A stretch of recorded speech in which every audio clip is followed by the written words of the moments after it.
मामा पापा को देखा करने जाइली आउ सेठी जाई देखिली मो पसंदर सबू खाइबा ହେଇଛି ସେଇଟା आंबुल पकई माछ तरकारी हो बा माछ मंजी बरा सब मो फेवरेट।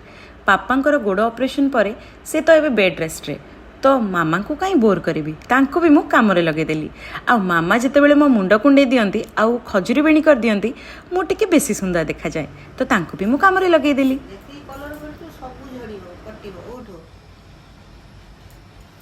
को वर्ष 6 मास रे एई महिला जनक पड़े गले मो चुट्टी रे हाथ मारिबे आ 100 गुण काढिबे।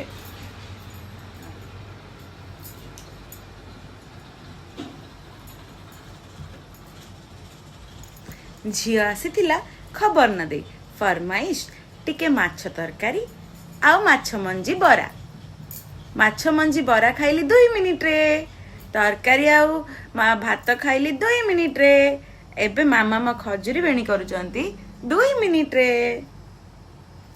अब 2 मिनिट ना। ये तो थिला आम माँ झील मजा मस्ती। आपण माने भी आपण माँ सहित एमती टाइम स्पेंड करती ना।